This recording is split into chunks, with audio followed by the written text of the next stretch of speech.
Right. Brilliant. Hello, everybody. My name is Emma. Can I confirm that you can hear us okay and also see us okay? Someone's typing, which is always good news. All good. Brilliant. Sure can. Nice to see some familiar names on here as well. So thank you for joining us. So any questions that you've got, just pop them in the chat box as we go along. We'll probably look at them at the end of the presentation. But yeah, any questions, any comments, anything that springs to mind, just pop it in that box and we can go through that later on today. What the main aim of today is signposting protection. So clues in the name, we're going to be talking about protection. As a lot of you that I've spoken to know, it's very strong to my heart of there are a lot of firms out there that might skim past protection. A lot of advisors out there that might sort of concentrate in one area, maybe pensions, and then forget about the protection side. There are a lot of people out there that are either underprotected or they're not protected at all. And then likewise, that can have such a massive knock-on effect to family, to them as individuals. And so it is something which is really important. There are a lot of you who I know that are also going to be doing or have done their RO5 exam. So this also will be very beneficial for you as well. So like I say, I'm Emma. For those of you that haven't met, I know that I do recognise quite a few names on here, and I'm a trainee coordinator or trainer here at the Art of Finance. And with me today, we have Gregor. And Gregor is from the Royal London, and he is going to be chatting to you today. So I'll hand over to you.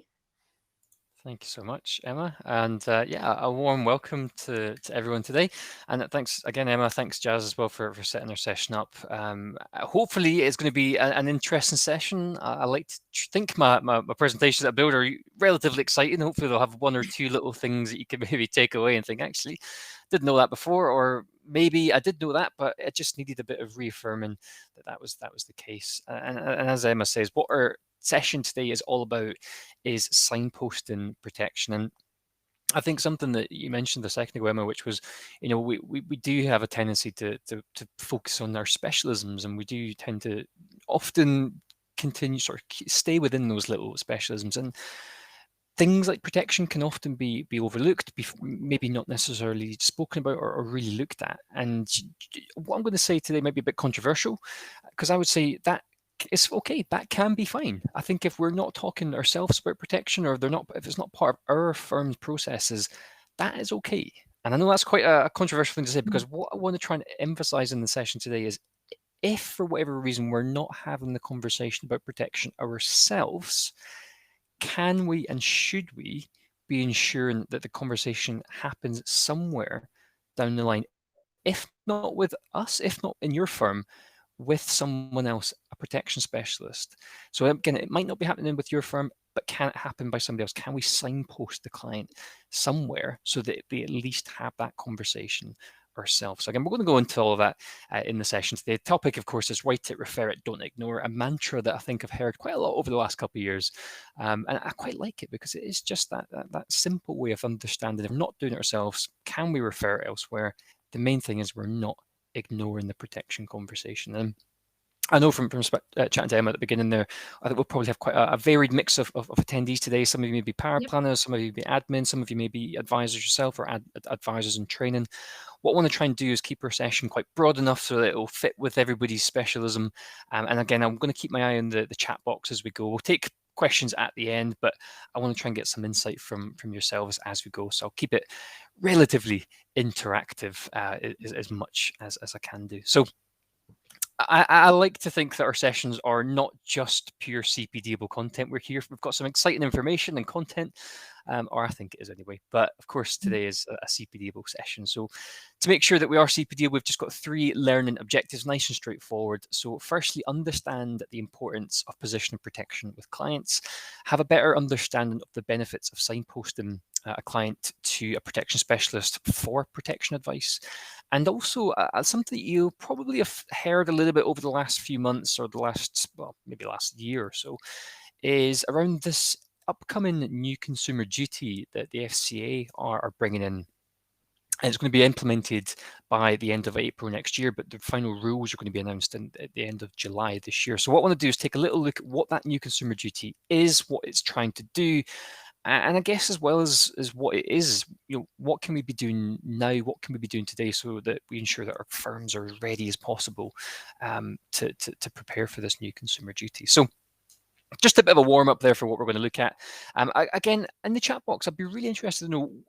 I'm not going to read downstairs out to everybody. I'll keep an eye on them coming through. But where does protection play a role in your business? Does it play a role in your business, or is it something that isn't covered off? Is it something that maybe signposted to a specialist? I'd be interested in the chat box. Just where does protection fit within your business? And again, I'll keep an eye on the chat box, because what we're going to look at over the next 45 minutes will probably take us up to quarter to lunchtime, as I like to call it. We're going to take a little look at something called the dreaded phone call. And this is a bit of a scenario. It's a made-up dreaded phone call. I should just point out it's not real, but it's just an idea of a way of thinking. If we don't have that conversation with clients, could we be putting ourselves, our firm, in line to receive this dreaded phone call in the future? And I'm going to take a look at when do we introduce this idea of protection. I'm hoping we'll see some input from people as we go through the session today. So when do we introduce protection into the conversation? Why is it beneficial for clients to be having a protection conversation within the advice space? What is the alternative to them not having a protection conversation with an advisor? Well, it possibly will be to try and do it themselves online. And what are the implications of doing that? Again, we're going to talk obviously about the crux of signposting. What does it mean? What does it look like? What are the benefits of doing it? And then I want to talk about risk, because I think one of the aspects where protection really becomes not necessarily tangible, but really visual to clients is when they can see what the probability is of them actually using this product and making it real to them. And I think risk and probability are a really big part of that. And as I said, we'll take a little wrap up at the end of the session of this new consumer duty. So hopefully everybody's shouting at the screens as Gregor. That sounds absolutely fantastic way to spend the next 40 minutes. Just get on with it. I'm assuming that that's what everyone's saying. If we were in person, I would be hearing that in person as well. So what I'm going to do, I'm going to turn my webcam off, because I am going to have to use another laptop to get this audio to come through. Technical wise, I'm not that astute to have it working on slide. I will put my webcam back on in a second, but what I want you to do is just take a couple of minutes to listen to what we've dubbed here as this dreaded phone call. And have a think, could this ever happen within your firm? Has it ever happened within your firm? And how would you, the advisor, how would the firm generally feel if you ever received a phone call like this? So hopefully the technology works. Bear with me and let me know in the chat box if you cannot hear. I'll try my best to move a little bit closer to my other laptop. So here goes.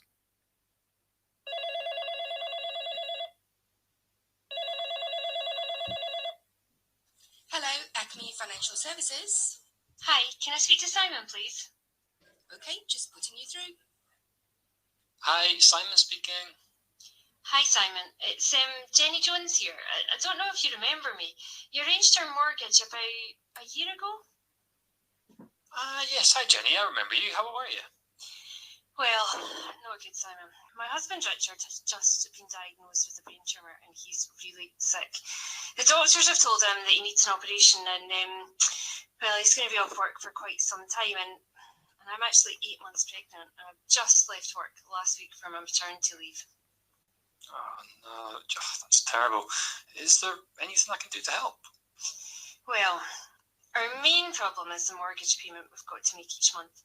I mean, I phoned the mortgage lender and I asked them if they could lower the monthly payments or maybe even defer for a few months, but they won't. They've just told me to go back to my advisor and ask about making a claim on our protection policy.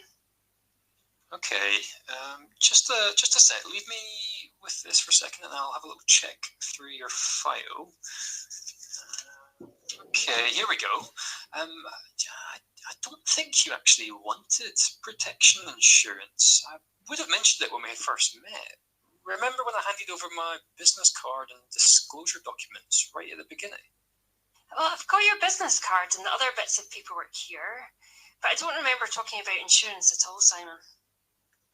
Okay, well, I think the problem was that arranging your mortgage wasn't easy for your particular house purchase. We had several unexpected issues along the way, and we ended up having to apply with a different lender.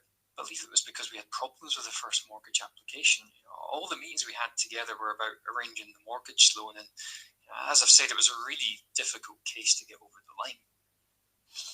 I know, Simon, but the mortgage lender said that with certain types of insurance, in a situation like ours, we could have our mortgage paid off because of Richard's brain tumour.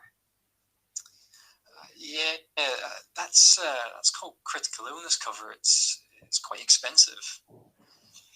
Yeah, but look at us now. We can't pay the mortgage, let alone any other bills. I'm pregnant. I don't know what we're going to do. I'm really sorry for you. Well, so am I. We're in trouble now, and I really don't need this extra stress. I think I'll need to talk to my solicitor. I'll be in touch, Simon. Bye. Okay, there we go. So it's a bit of a, you can probably see why we called it a dreaded phone call. I'm not winning any awards for that performance there. My high school drama school teacher would be proud, but that's possibly as far as that would go. But yeah, as you say, Matt, a bit of a horrendous phone call to get there, and I think it's one that nobody would ever want to get, even though that was, of course, a mock call. I think just the fear of ever thinking we'd have to be dealing with that call is not one that's a very pleasant thought. And of course, we're going to look at today at our session as a way of trying to make sure we can avoid that phone call ever happening as much as we can do. We're going to take a look at some of the steps that will hopefully mean that we see the value of having that protection conversation. And as I said, that is just one potential call that we don't ever want to receive. And as I said, some of the steps that we'll hopefully look at today can help protect that risk from never happening. So I want to start off by this idea of when do we set out our protection stall? So when did you introduce this idea of protection with clients? And I appreciate we've got, again, a variety of different attendees on our call today. You may be specialists in wealth, you may be specialists in mortgage advice. I think it's going to be very different between everybody as to where protection fits in. What we're looking at here is more situated for the mortgage conversation, but really it doesn't necessarily matter. We're looking at the beginning of the meeting, the beginning of that conversation, or after the main purpose of that meeting is concluded. So again, let's take a look at it from an example of a mortgage conversation. When do we introduce protection into the conversation? Do we do it right at the beginning? Is this before any of the mortgage has actually been sorted? And what is the situation that the client's looking at in that point in time? I also would say there's no hard or fast rule about when protection is actually introduced. It's got to be right for you, got to be right for your business. But I think planting that seed early on, regardless if it's just a very gentle reference that's going to be discussed, or if it's actually taking place very early on in that conversation, I think has a really important role to play about embedding it and embedding the importance of protection as early on as possible. And as it says on the screen, what are some of the implications that clients might think of if we are talking about it right at the beginning? Is there actually enough time to talk protection? Do we factor that in? How long does a protection conversation take? Do we set up additional meetings to talk about it? Might it put the client off? Might they be thinking, well, I'm not really here to talk protection. I'm here for maybe setting up I'm going to use the example on screen about maybe talking about an IHT situation, maybe setting up a mortgage. I'm not here to talk protection. Might the client start thinking we're being a bit pushy? Do they want it? Do they understand why they need it? Do they know what it is we're actually talking about? Or do they think it's just another insurance policy that's going to sit in the cupboard they'll never use? They don't need it. And as it says, what if they're only here to if they think we're only here to sort out the mortgage, they don't necessarily think that us as our role is to do anything further than that. And then after the mortgage, again, in this scenario, after the mortgage is sorted, after the reason that they came to us in the first place is done and dusted, have we now left it too late? Might the client now be thinking, again, in this scenario, if they've got the mortgage sorted, it's now time to be thinking about getting into the house. I don't really want to be thinking about protection, critical illness, death. It's serious. I don't want to be thinking about it. I've got my house. I'm quite happy. I want to get moved in, and I'm going to go in with all the excitement that brings with it. And they might be thinking, well, if it was that important, why didn't we talk about it earlier on? Why are we leaving it to this point in time if it was actually that important? Again, are you just trying to flog something that is not necessarily that important? And then, are they interested? Do they have budget left? They've seen how much those mortgage payments are going to be made every month now. Might they now be thinking psychologically, oh, right, okay, I don't know if I have anything else extra to put towards a protection policy. I said there's no real hard or fast rule, and I think it is just about trying to find that process that works for you. But something that we do see from many advisors and many firms when they're having these conversations is trying to plant that seed early on can be a really good way of just preparing the client for this conversation happening either there or at some point down the line. Now, I realize this slide might be a little bit very simplified, but I actually think it's an incredibly important way to look at protection because, as I said, clients object to many different things. They may be objecting to the need for protection, and one of those objections might be they don't think they need it. They don't know what it is. So when we talk about protection, what is protection? What is the crux of talking about financial protection? And really, I think about protection as a twofold event. Protection is there to make sure that money is on the table when the worst happens. When an unexpected life event happens, money is put on the table to allow a client to do one of two things: be able to maintain the standard of living that they're used to, maintain their lifestyle, and or repay debts. That could be a mortgage, it could be an IHT liability, pay off things that necessarily don't want to have burdened on loved ones. And these happen on the event of either a sickness, so maybe inability to work, maybe they've gone off sick or developed a serious critical illness, or they've passed away. So two things that protection allows to have happen: maintain the lifestyle of the individual and repay of debts. And again, I'd be really interested to see in the chat box how within your firm do you, if you do position protection, how do you position protection with clients? Are there any little nuggets that you use to try and get them to see what it is we're talking about and why we're talking about this need and importance of protection? And again, if we aren't going to be talking protection ourselves, what is the client losing out on? If we're not making it part of our business, where might the client go down the line to have that conversation? They may go to another advisor. They may go online. They may look at some of the online aggregator sites to take out, what may well be a very barely basic protection policy. They might just think it's going to be covering what they need. Do they really factor in some of the other benefits that talking protection with an advisor brings with it? Now, I was having a wee look at the Swiss Re Term and Health Watch report that came out a couple of weeks ago for looking at the last year, so 2021's protection sales statistics. And what I saw in there was was quite an interesting stat. So the number of advised protection sales has gone up from 2020. I think the number I saw recently, it was about 23.8% of total protection sales last year were done through an advisor. So I think that was a slight increase in the previous year, which is a positive sign that these conversations must be happening more and hopefully taking that risk away from people doing it themselves or not doing it at all.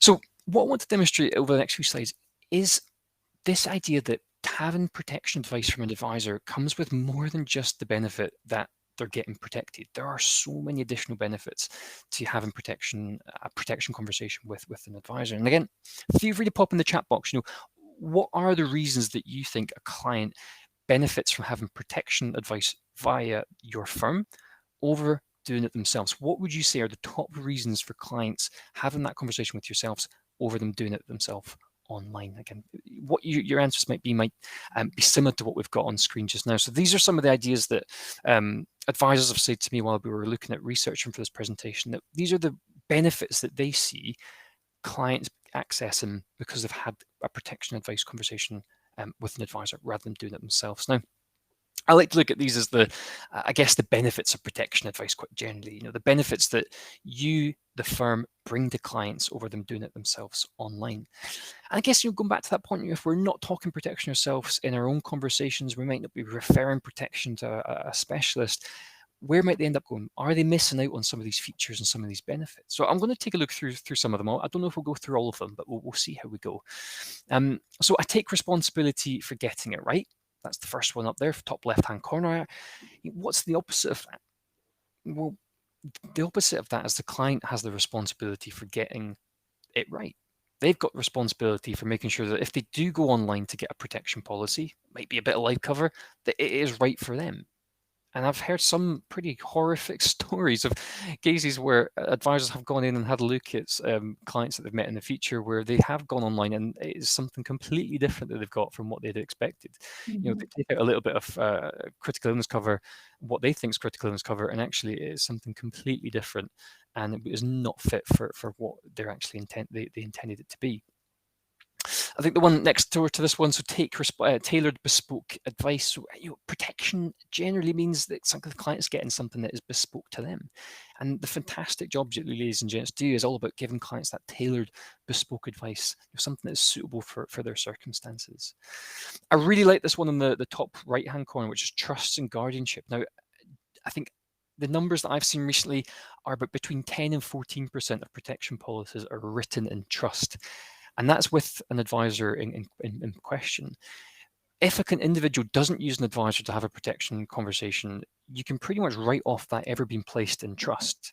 And trust, again, I like to think of trust as being that gold standard of a protection conversation. When a protection policy is written in trust, it brings so many advantages. It makes sure that that policy is outside of the client's estate. So when the claim is made, the proceeds will not be put into their estate for inheritance tax purposes. It doesn't have to wait for probate or confirmation. So it tends to avoid the need for weeks, if not months of delay before that probate confirmation certificate has been approved. So it's time efficient, it's tax efficient, and it's also, it allows for control. So it allows the person that's covered to have an element of control over where those proceeds are going to. Do they have any second or third level beneficiaries that they want to benefit? Trusts allow for that level of control. I think you may have come across the mantra, right money, right time, right hands. I think that really sums up the benefits of using trusts. And again, that's one of the beautiful aspects of protection advice, is that clients have access to this trust conversation.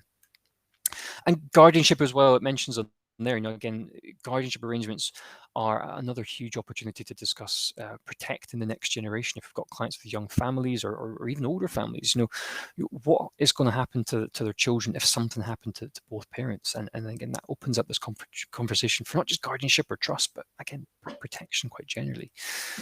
I'm going through this list. I'm going to jump about a little bit. So let's go for knowledge of underwriting. I think it's no surprise that underwriting is often an area of the protection conversation that does generate a lot of chat, a lot of questions. It is very much different between providers.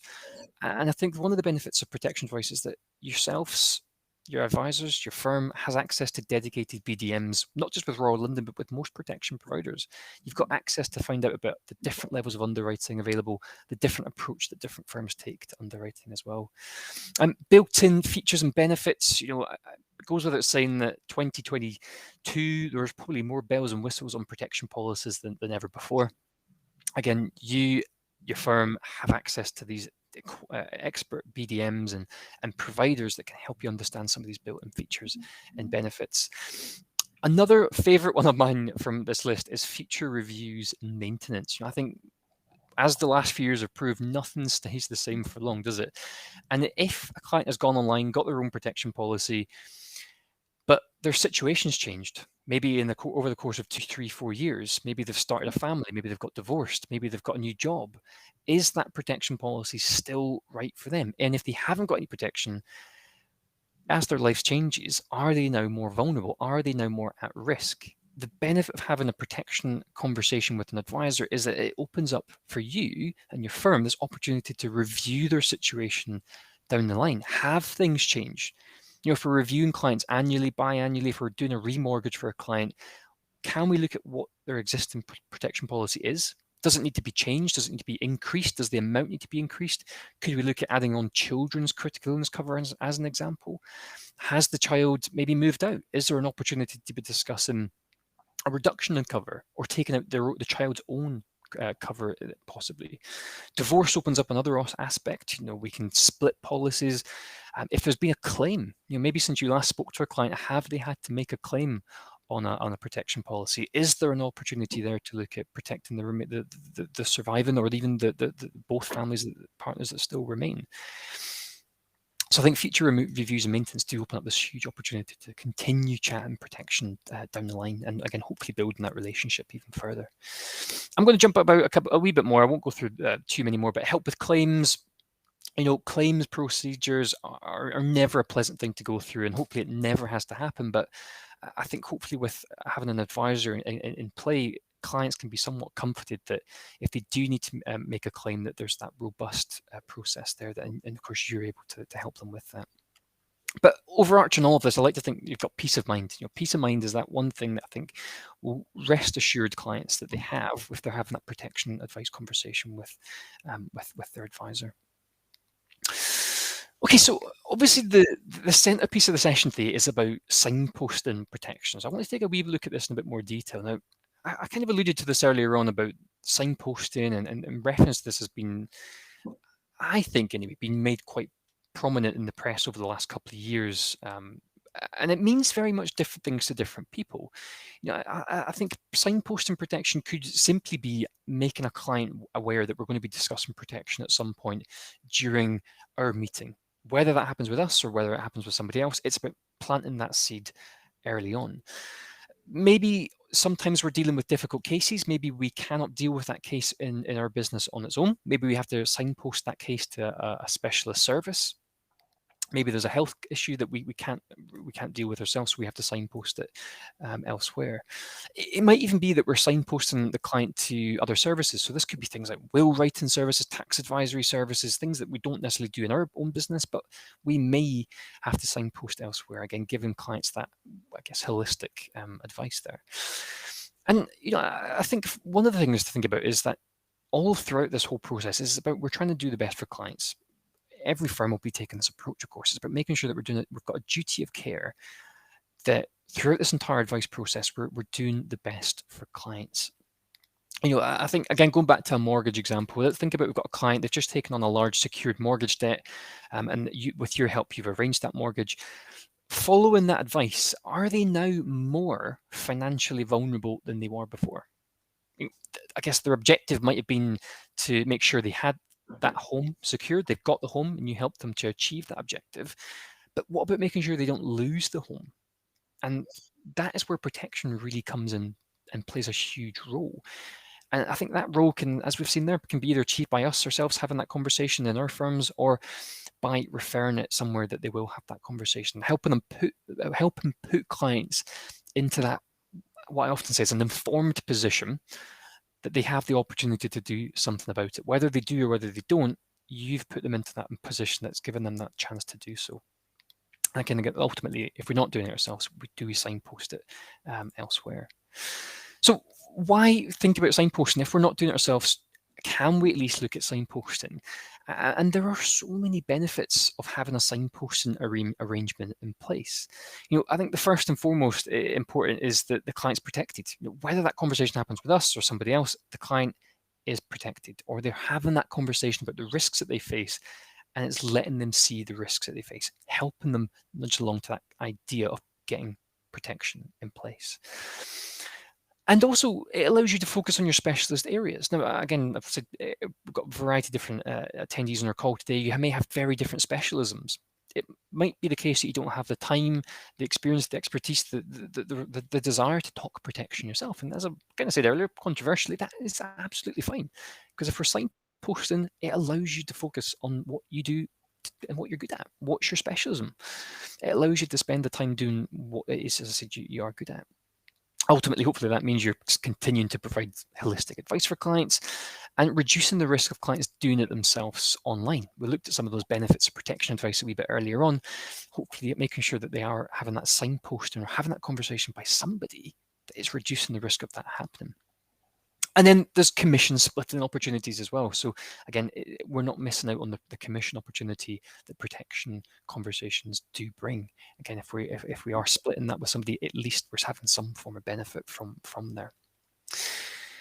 So what I want to take a look at is how do you explain what you do with clients? I'm going to continue to use this theme of a mortgage advisor. And again, it might be a little bit of an introduction to protection if you're new to protection here. But how do we explain what we do with clients? I mean, what is your business card? What is your website? What does your email signature say? Does it indicate that you are a wealth specialist or a mortgage advisor? Does it have any inclination that protection is part of your business or part of what we're going to be discussing today. So we've got a little example here. So it's of an advisor, a mortgage advisor called Alice, and this is just a very simple way of how Alice introduces herself and her business. So let me formally introduce myself. My name's Alice, and I'm a mortgage advisor. And again, throughout this very early on conversation, what we're looking to get from that introduction is a little bit more from what we're expecting from Alice. So I was going to recommend the most suitable and affordable mortgage for you. But as a responsible business, we want to make sure that should the worst happen, that you and your family are in a position that means that you can keep your home and maybe maintain your lifestyle. Therefore, one of our protection specialists will be in touch to arrange that meeting. So in this scenario, Alice isn't going to have the protection covers herself. We're signposting it to a protection specialist. Again, if we're having that conversation herself, it could be very easily tweaked and changed into such a way that it looks like we're going to be having that conversation. We're going to make time for that protection conversation.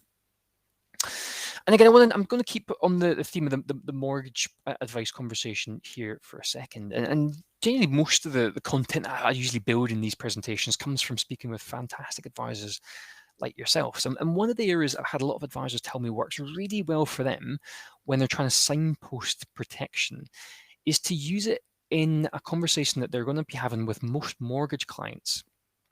And it's by using a statement that they're going to see and refer to clients pretty much every single time.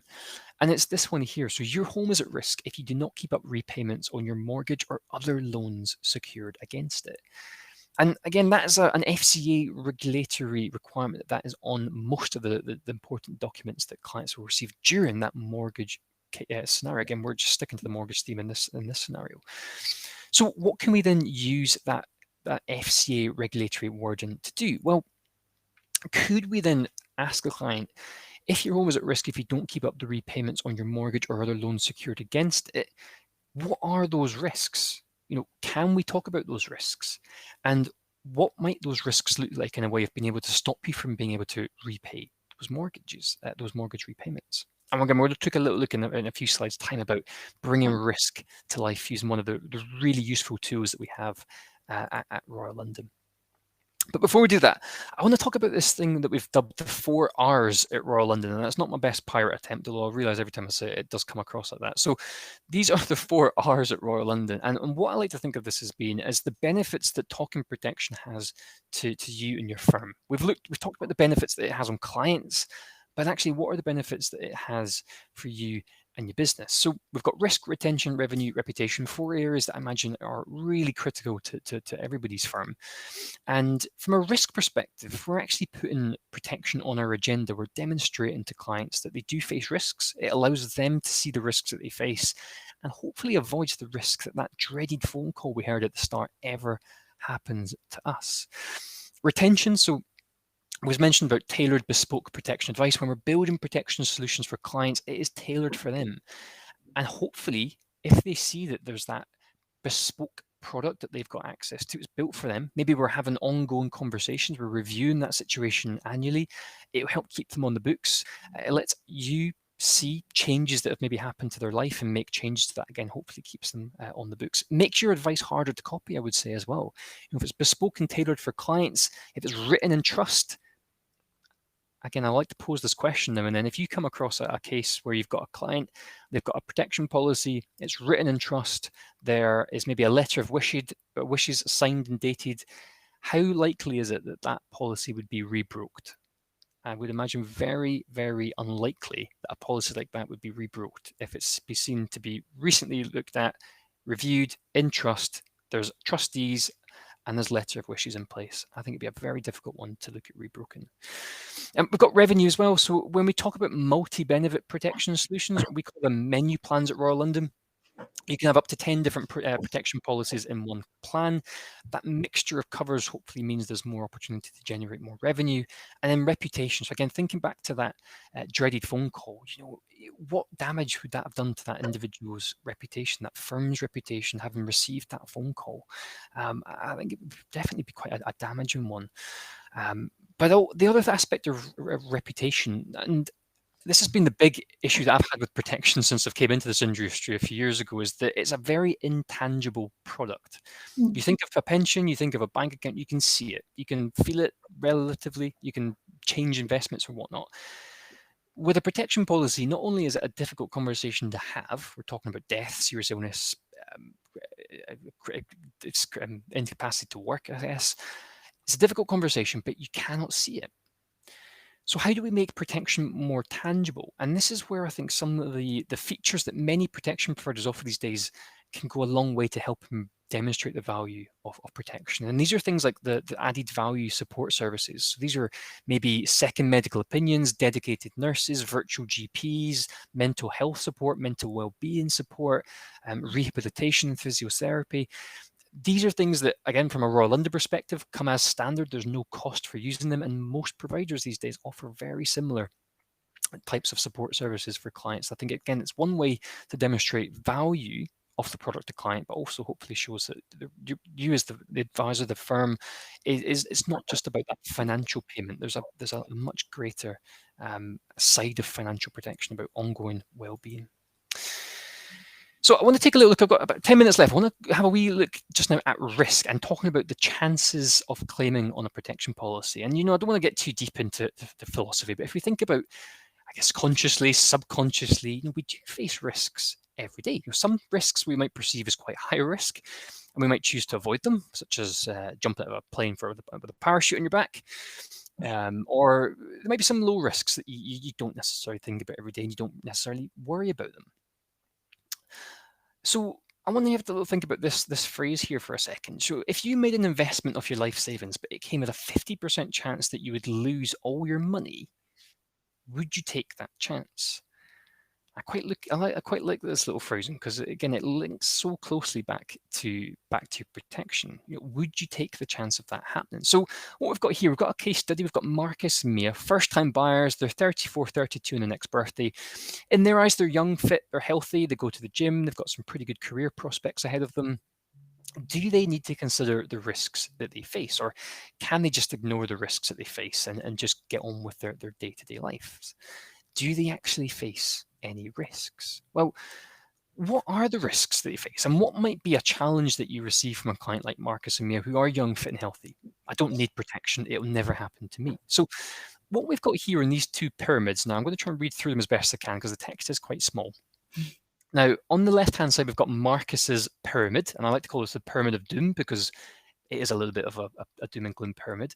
So we can see here that Marcus has a 4% chance of passing away before age 68, so when he's expecting to retire. He has a 15% chance of developing a critical illness before age 68, before he retires, and a 32% chance of being off work sick for 2 or more months before retirement. He has a 45% chance of any of these risks happening to him before retirement. Mia, on the right-hand side, slightly different scenario. She has, again, same chance of passing away before retirement, just a little bit of a lower chance of developing a serious illness before retirement, and a much greater likelihood of being off work sick for 2 or more months before retirement. So this is what we call the risk report. And again, you can create these from Royal London. They took me maybe 10 to 15 seconds to build. You just need to go into the studio.royallondon.com website, register. It takes a couple of minutes to register. You'll be asked to upload your business logo, contact details. I'll explain why in a second. And you're after that risk report. And what that does is it produces this one-page sales aid, and it is a bespoke sales aid specifically to your client. It uses their data to build this report. And it's really just about trying to visualize the risks that they face and hopefully talk about ways that they can mitigate the impact that those risks might be having on the things like their ability to keep their lifestyle intact or repay their mortgage or be able to repay an IHT mitigate IHT. I'm using Michael, your reference in that chat box just there. And then as you can see at the bottom there, this has ABC Limited reference down there. So these are bespoke to your business as well. Your logo will appear in anything that you can produce on the marketing studio. And again, this is all completely free to use. So what I've done is I've actually built a little table here using 4 different clients. These are just various different clients. They might resonate similar to what clients are in your books. So some are relatively young. There's some that are, I'm not going to say they're old because they're not old. They're in the 40s. That's absolutely not old at all. But I've got a mixture of different age clients, different smoker statuses. They've got a different expectation of when they're planning on retiring. But the thing is, even though these are very different clients, and you're all going to have very different clients on your books, the one thing is very much the same, and that's that they all face risk.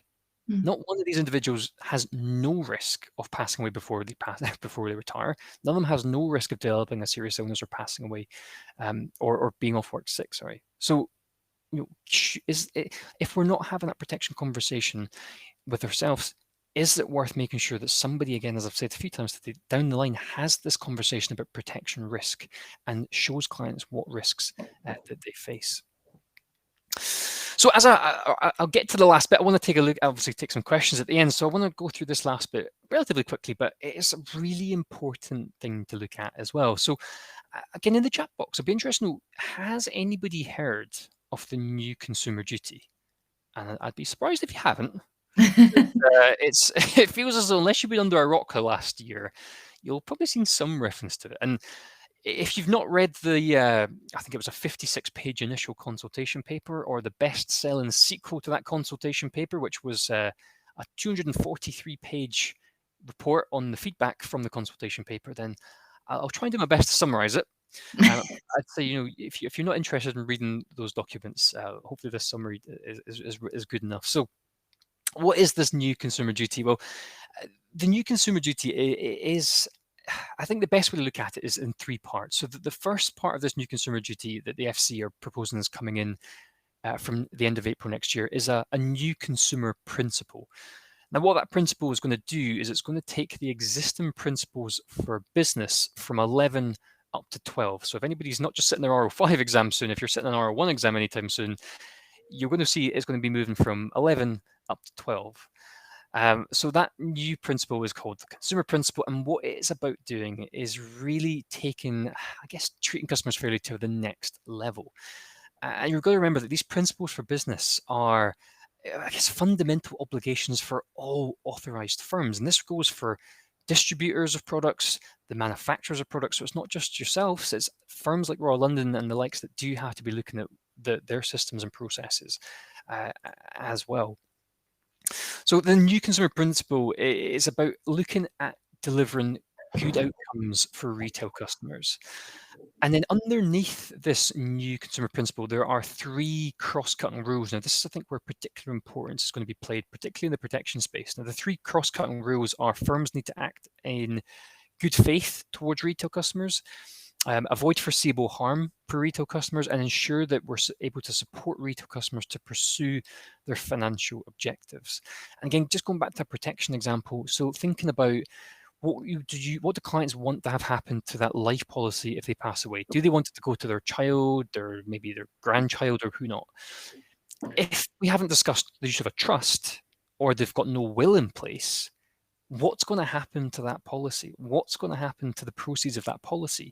Is it going to be paid out in the best possible way that will allow them to achieve their objectives or not? I would say probably not. So again, those three cross-cutting rules, I think, are going to be a real important part to how protection can fit into this new consumer duty. And then underneath the three cross-cutting rules, there's four objectives, and this is really for a little bit more detail around what it means for firms. And this is things like looking at products and services, price and value, and consumer understandings in there as well as consumer support. So there's going to be a lot of information coming out about this over the next few weeks before as the final results. Say final results, it's not a football game. As the final report comes out from the FCA, that we at Royal London we are hosting a national webinar next week. I will see if we can get some details sent out on that. So this is going to be a full look at the protection opportunity in light of the new consumer duty and how to help you and your firm get ready for that now. So I'll send that across to yourself, Emma, if that's okay. Yeah, thank you. That'd be great. And of course, it's a fully CPD-able session. It's an hour long. You just have to put up with my voice for another 60 minutes. So I realise I've probably gone a wee bit over time there to make sure we've got time for questions. I just wanted to leave you with this thing. It's a bit cheesy, but I quite like looking at it, which is we can't stop bad things from happening, but we can make sure there's enough money put on the table to help clients when it's needed most. And that is the crux of making sure that a protection conversation happens at some point with clients. So our learning outcomes, hopefully we've managed to go through each of them. I will leave you with our advisor website on screen just now. So anything that you want to have a look at from a Royal London perspective, it's not a Royal London show today. This isn't entirely, this is absolutely not the case. We've got a little bit of plug in there and there, here and there, but I think the Royal London website here, if you've got any questions on anything regarding us, have a wee look on our website. And I'll hand back to yourself, Emma. I just want to, before I do, I just want to say a huge thank you to everybody for listening today. And thanks for adding in some of your comments to the chat box. And hopefully there'll be, hopefully there's a couple of questions. But yeah, thank you so much for listening. And Emma, thank you as well for hosting. Yeah, brilliant. Thank you.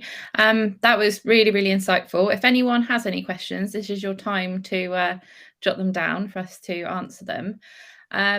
I think everyone has either known someone or be in that position themselves, which they've gone, oh, if only my loved one had had cover, or, you know, if only I had had protection during this certain scenario in my life. A lot of people have been in that situation, but then likewise, the amount of people I've spoken to that have gone, oh, I really need to sort out some cover, and I just haven't. I keep putting it off, and everyone's guilty of it. Yeah, totally. You know, I think the biggest bit of feedback I get when I go out, I travel the UK every week chatting to advisors, and I think it's fantastic. And the one bit of feedback I tend to get a lot is time is the biggest issue. Yeah. You know, time is such a precious entity, and we completely appreciate that. And I think it's just trying to find the process that works best for your business to bring protection to life, because the risks of not talking about it are so much greater than the risks of talking about it.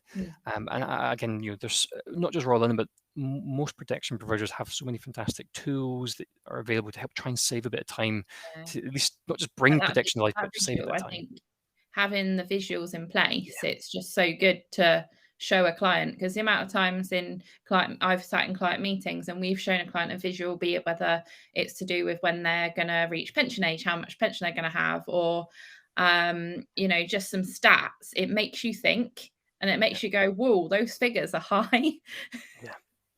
Yeah, absolutely. I'm just seeing Kathy's comment there. So yeah, you know, I think that is, and those aren't, so those statistics that we use to build those reports come from, I think it's the Institute of Actuarial, can't quite remember what the first phrase is. So it's not something, these aren't figures that we just produce. These are genuine statistics, and yeah, they can be quite staggering, quite eye-opening. Definitely. I had a couple of little points which I kind of noted down as we went through. So you mentioned about making use of your BDMs, and that's one thing which I would really like to stress. So when I've worked for advisor firms in the past, that's what I've done. And I always say to everyone in everything we do, I'm like, make sure you get people's names and go back to them. And this is the same, because again, protection, sometimes you might go weeks without doing any protection cases and you forget, because we're humans. And so having that BDM on board and using them to their full advantage, they can come in, they can do like an online training session for the team. And all it takes is just for someone to take that little ownership of going, you know what, I think I'm gonna speak to, you know, my I don't know, principal of the firm, and I'd like to become like the protection specialist for the firm.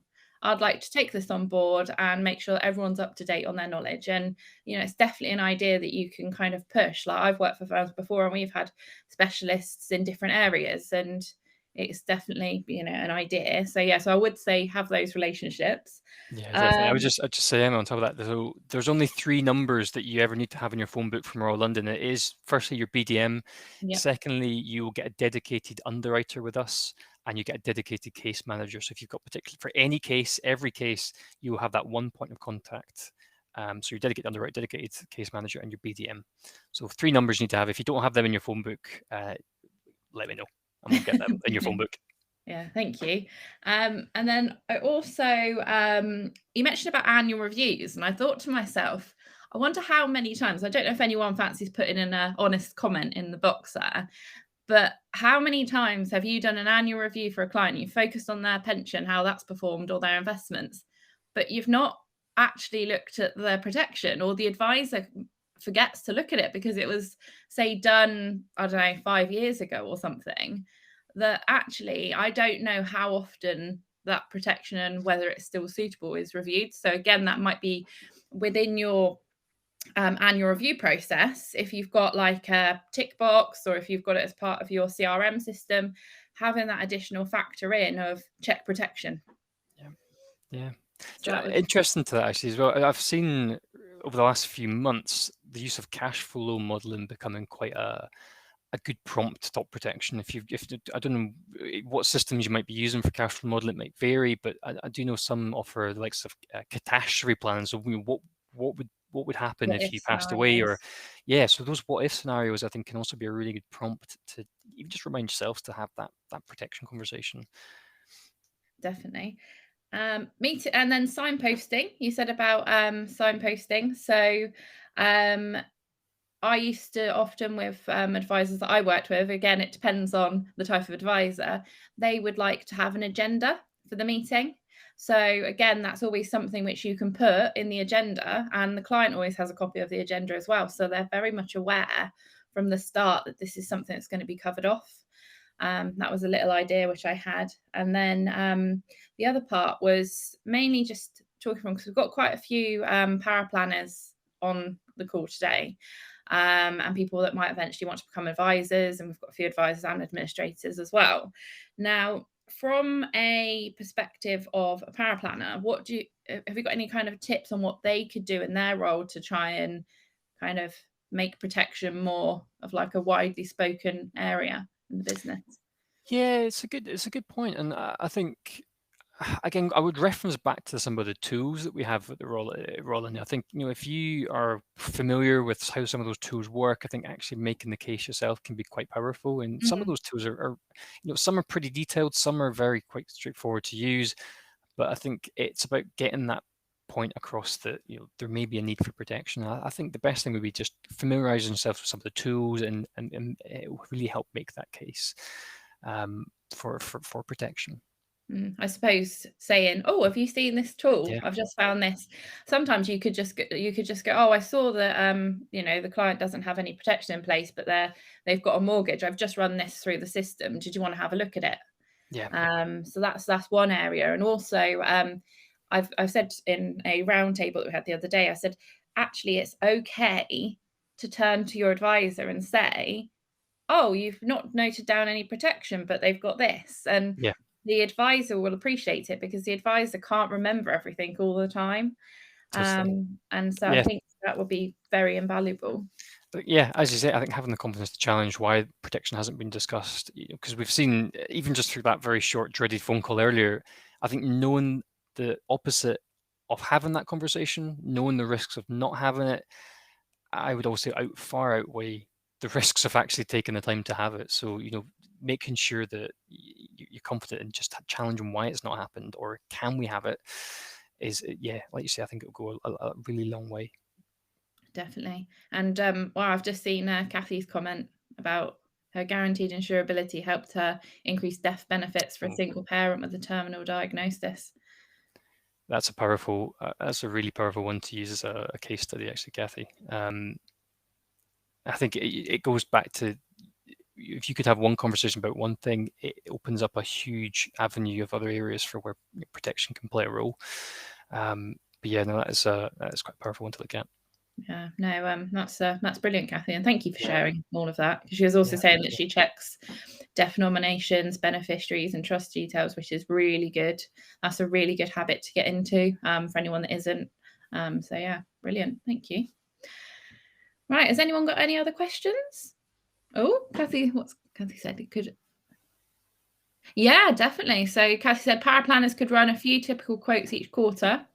Protection changes could be put on team meetings agenda. Definitely team meetings, highlighting different changes, or even something if you had a team meeting one of you was, say, on this webinar, on the webinar, did you say next month, with Gregor, next week, sorry, with Gregor, then then definitely you could kind of go, "Oh, well, I've just learned all this, let me tell you about it." And it's great. Everyone loves learning new things or being reminded of things as well. So yeah, that's I think that's a really good point, because as you say, things, I've said quite a few times today, things do change. We have we've got a CPD hub, so that has always been updated with content. So if you are having to flick through the CPD hub and there's maybe some new webinars or new content that you think actually that might be quite good to share with your advisors, feel free to share that, or feel free to get in touch with myself or who not and we can run these bespoke type sessions if it's about an awareness generation bit as well. Yeah, brilliant. Thank you. And then likewise, remember to check out the artfinance.co.uk. We've just had a revamp of our websites that's looking nice and snazzy. You've got details of any free events like our webinars coming up. You've also got some free resources, details of all our courses. And yeah, I think it just leaves me to say thank you, Gregor, for your time today. Thank you. And thank you, everyone, for joining us. Thanks, everyone.